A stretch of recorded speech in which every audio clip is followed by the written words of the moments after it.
Hello everyone sa mga kasolid Reyna, sa mga supporters, sponsors at saka sa mga viewers na Reyna na patuloy pa rin na sumusuporta sa kay Reyna, no. Good morning, good afternoon and good evening po sa ating lahat. Nanggigil lang po kasi ako, hindi ko mapigilan na magsalita no against sa sinasabi ni Banat Bagsik sa kay Reyna. Grabe po guys. Parang hindi po siya tao. Wala po siyang puso.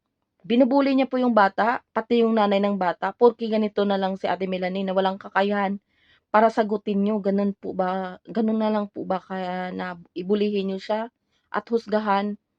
Banat Bagsi, hindi mo po alam yung kung ano talaga yung nasa puso ni Ate Melanie. Hindi mo po alam kung ano talaga yung pagkatao niya.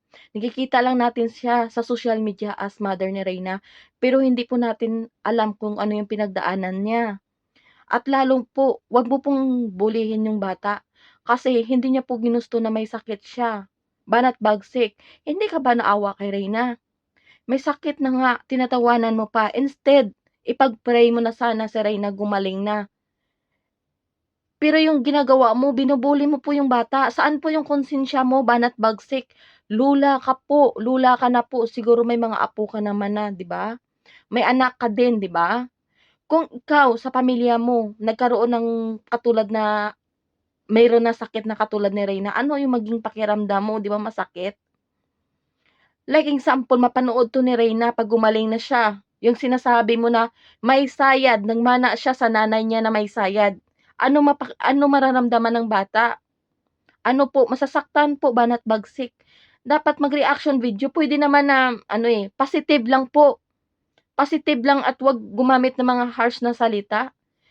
Nagagalit kayo 'pag ano, 'pag sinagot namin kayo na sa way na ginagawa niyo din sa amin, sa pinagsasabi niyo din sa amin na against sa'min na sobra-sobra na din. Pero hindi niyo din kami masisi kasi sobra na po pagkabastos niyo, wala na po kayong respeto sa kapwa niyo. Naturingan po kayong matanda, pero ina-apply niyo ba sa sarili niyo? Actually si Reyna kahit may sakit si Reyna po marunong rumespeto sa kapwa niya, pero kayo wala po kayong respeto sa kapwa niyo, lalo na sa kanya. Wala po kayong awa. May ambag ka ba sa pagpagamot ni Reyna? May ambag ka po ba sa buhay niya?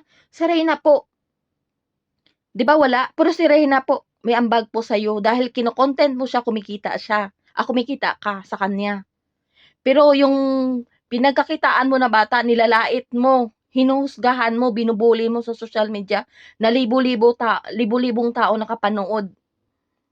Grabe ka, Banat Bagsik, hindi ka po makatarungan, sobra kang matanda ka, punyeta ka, putang ina mo, siraulo ka. Dapat lang sa'yo yan na murahin din kasi sobra-sobra po yung ugali mo. Matanda ka na po, Banat Bagsik. Pagtatawanan mo yung bata na nasa-struggle sa sakit niya, nagpapagamot, tinutulungan ng maraming tao dahil naawa sa kanya, samantalang ikaw nandiyan ka, kumikita dahil sa kanya, tapos binabalahura mo, pinagkitaan mo na nga, binabalahura mo pa.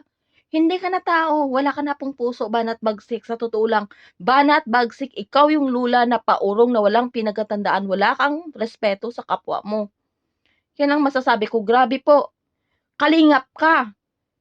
'Di ba? Ibig sabihin ng kalingap, nanlilingap sa kapwa, part ka ng isang community na tumutulong sa nangangailangan ng tulong. Pero ano po yung ginagawa niyo? Hinuhusgahan niyo yung bata na walang kalaban-laban sa inyo. Nilalait niyo sa reaction video niyo. Pinagtatawanan niyo.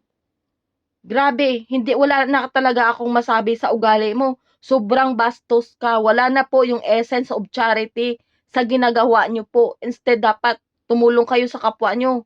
Dahil beneficiary po yan ng Kalingap, bakit niyo po binabastos? Beneficiary po yan ni Kalingap Rab. Wala po kayong respeto. Once binabastos niyo yung beneficiary ni Kalingap Rab, parang binabastos niyo din siya, 'di ba? At yung sinasabi niyo po na ninakaw namin si Reyna, winakwak, hindi po, kami po ay tumutulong lamang. Tumutulong lamang at hindi po kami nagbabawal na iko-content si Reyna ng Kalingap dahil po wala po kaming karapatan diyan. Wala po kaming karapatan. Yung sa amin lang po, mag-reaction video lang kayo sa bata, sa amin na mga sponsor. Positive naman po. 'Wag naman po yung grabe na pangyuyurak niyo sa pagkatao namin. No, akala niyo naman parang pinakain niyo kami. Excuse me, sponsor po kami ni Reyna, tumutulong lang po kami, walang pong pagwawakwak sa ginagawa namin kay Reyna. Kung ano man desisyon ng nanay niya, respetuhin po natin dahil nanay po 'yan. Biological nanay po 'yan. Ano mang gagawin niya sa anak niya, biological nanay po 'yan. Nanay po siya, siya po yung may karapatan sa anak niya, wala po tayong karapatan kay Reyna. Kung ano mang desisyon gagawin niya. Grabe po ay naku. Pasensya na guys, ito na lang po yung masabi ko. Sa susunod na lang po ulit. Na-high blood lang talaga ako sa kay Banat Bagsik. Grabe po. Grabe. Iwan ko lang, mag-comment na lang kayo kung ano maging reaction nyo sa mga ginagawa niya at saka pinagsasabi niya dyan sa bata. Panoorin niyo po yung ano guys, yung short video na nakarugtong dito sa voice clip ko, no. At mag-comment po kayo kung ano magiging reaction mga kasolid Reyna, sponsors at saka mga supporters ni Reyna. Kung ano maging comment nyo dito, kung makatarungan po ba or hindi. Sobra-sobra na po, 'di ba? Mag-comment below po kayo dito po sa i-upload ko na to.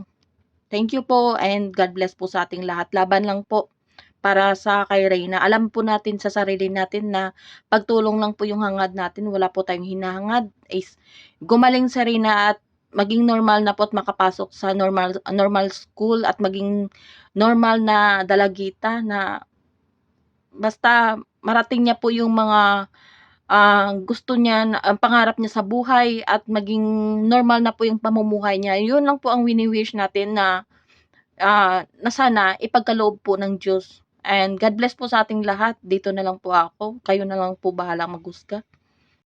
Ngayon sa earth, di ba ikaw ang sinisisi? Dahil pinabayaan mo yung anak mo na yung umakyat na sa alam mo naman, yung anak mo, alam mo na may sayad. May sayad na yan kasi nga hindi nga na ano eh. Hindi nga na tawag yan. Kahit anong padoktor nila Kalinga Prab, kung ano-ano nang pinagagawa. Kaya huwag kang magtaka. Katulad siguro nagmana yan sa'yo, may sayad na ina ka. Kasi nga, di ba pinabayaan mo matagal sa kalingap, ano ang tawag sa'yo na nanay ka? May saltik ka, may sayad ka. Hanggang dito na lang. Kaya napubulisit ako pang nag-reaction ako eh. Yan, bye-bye na. See you next live and upload.